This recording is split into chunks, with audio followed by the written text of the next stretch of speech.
Hey guys, today we are diving deep into a topic that is close to all of our hearts, and that is the journey to draping mastery. Let's be real, none of us really started out as flawless fabric experts, really draping backdrops like Michelangelo sculpting David. Keep watching to learn how to navigate the fabric horrors and how to achieve a flawless design.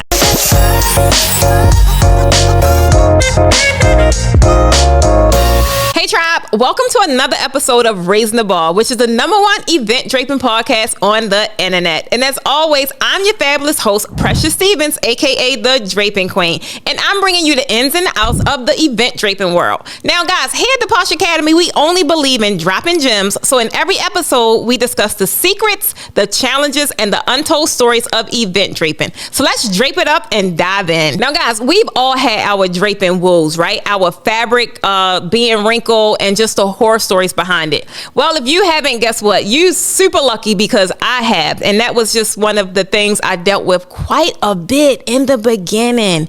Because one, the way I was taught, I was using a lot of high maintenance fabric, right? We were using the satins and the voiles, and it was just, man, I had no idea that how you had to really maneuver and get these wrinkles out of this fabric. And honestly, guys, in the beginning, I didn't care, because I was more focused on really getting the job done and really making the backdrop itself polished. But guys, with wrinkled linen, how polished can it be? I mean, I don't know about y'all. As a matter of fact, tell me in the comments, what was your horror story going to an event, setting up, and then, realizing how wrinkled your fabric was?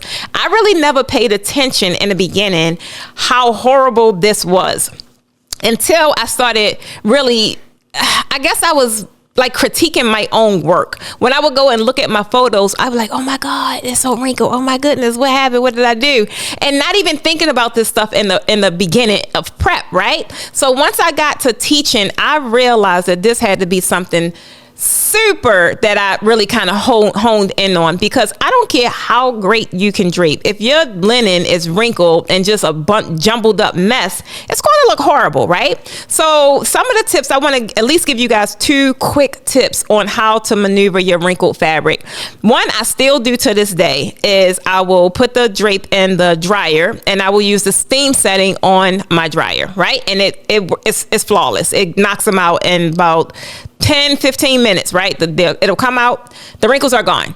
But let's just say if you don't have that option on your dryer, then good old fabric wrinkle releaser, it does still work, right? Go get you some wrinkle releaser from Walmart or wherever it is that you shop. Spray that drape down, throw it in the microwave, not the microwave, throw it in the dryer, and then it's going to come out wrinkle free. And if that doesn't work, but it will work, guys, it will. But if it doesn't work, then just go old school, right? Y'all remember when grandma told y'all, put a wet towel in the dryer to get the wrinkles out? That does still work as well, right? So think about this, because guys, nothing is worse than having wrinkled fabric. And let's just go beyond draping, even on your table linen, right? How many of you designers know how horrible it is to have an amazing, beautiful tablescape with wrinkled linen? I'm trying to tell you, skilled designers, that's like the things that, it's like one of those no wire hangers. It's like one of those moments. So I'm trying to tell you, I don't know if you know, but that is how major wrinkled linen is. So don't go out there designing. I don't care if you're designing tables. I don't care if you're designing treat tables, backdrops, whatever it is. Make sure that your linen is not wrinkled. But the key takeaway, guys, is to learn from your mistakes, right? And just keep pushing past them, right? Don't let the early hiccups that you experience really discourage you from going further in your draping journey. First thing I want you to realize is that practice makes perfect, guys. I spent hours after work honing on my draping skills, right? Soon as I would get home on some days, that would be one of the first things I do, because I was super passionate. And this was before I got any kind of training.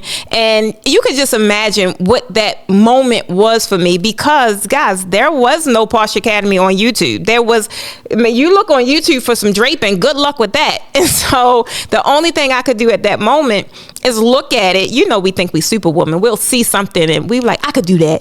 And I did that for probably, I don't even remember how long. It was a few months, but it was so frustrating because I could not get it right.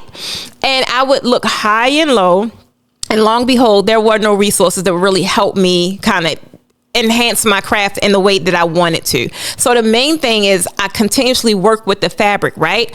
Even throughout my entire journey, going through training, the whole nine, I still chose to work with fabric and really learn the hand mechanics because I still couldn't get it, y'all. It don't matter where I went. I couldn't get it. So the one thing I want you guys to really pay more attention to is you will get specialized training, right? Possibly, or you will practice, but pay more attention to your journey. Pay more attention to, if you practice it, let's just say if you practice once a week or whatever that looks like, you will get better. There's no way you can continuously work on your craft and then look at when you first started and not see an improvement, right? But if you want to just accelerate the entire thing, come to my class. I had to do that little soft little plug. But that's the thing, guys. Practice makes perfect. And then that brings us to number 2. And that is, guys, find you a draping mastermind, right? Find you a draping mentor. I don't care what it is that you do in this world. At the end of the day, everyone should have a mentor, right? Maybe it's someone that's more experienced with draping. And clearly, you're looking at it right here. But I'm not the only one. There are so many mentors in the draping industry. And I'm glad that they are because it wasn't... Look at a couple of years ago, there were no draping mentors, right? But you have to really align yourself with one to help accelerate your growth, accelerate your process. Otherwise, you're going to be spending a lot of time and a lot of money doing the wrong thing. And then you're going to be frustrated years down the line and you still may end up at my doorstep. So find you guys a mentor because it's just really, it's like a magical place. I can't explain it. If you guys are looking for a community or something like that of people that's in the same industry as you, this is the perfect time to do so because we are growing by the numbers, right? And even though the events industry itself is big, it is, but however, let's niche it down a little more. Like, it's a lot of things that you're going to experience with draping that, yeah, you may have floral friends, right? That's in the industry. You may have treat makers in the industry, but can you imagine talking to someone else that drapes? They know exactly what you're talking about. Someone that bakes cookies do not know what you're talking about when you're talking about panels and uprights and crossbars. They're like, what? What are you talking about? So main thing is you definitely want to be in alignment and connect with other people that's, they are exactly where you are because there's so much you guys can do together. You guys can barter. So if you're looking for an online community, guys, where you can share tips, you can ask questions, you can the main thing is getting some honest feedback, right? Some people don't really tell you that your work look jacked up, but telling you in a positive way, right? Kind of giving you some tips on how to improve it. A lot people don't really tell you that. But guys, in our community, I created the community so it is a safe space. So you can show up because I'm quite sure there's a lot of you guys watching this video and you're not confident in showcasing your work on your pages or on your platforms. And guess what? I totally get it, which is why in our private community, that's the perfect place to do so because we want to, we want to set you up. So if something is need a little nip tuck or you need to work on this or work on that, we're going to tell you. Not only that, guys, we don't gatekeep. If it's something that you can do immediately or a tool that you can go purchase to improve something, we're going to tell you, right? So that way, by the time you enhance it or fix the thing and you showcase it to the world, you feel confident about it because you've already gotten that feedback that lets you know, like, all right, now you're safe to move about the country. So guys, if an online community is really what you're looking for, I have the perfect one. I want you to look down in the description to find the link to join. There are so many other new and existing designers that is supporting each other. So I want you to be sure that you are growing in this draping game. All right, guys, the next one is not being afraid to experiment. Once you have the basics down pat, get creative, right? Play with different fabric combinations. I want you to try out some new color palettes that you're not sure of and you won't be sure of until you actually try it, right? Your unique style is what's going to set you apart. Everyone tends to think that you got to look at a design and mimic that same exact design. No, you don't. I want you could get inspiration from the design, but make it yours, right? You want to look at something, be inspired and be like, I could do that. Or let me try it out, but let me change it up a bit.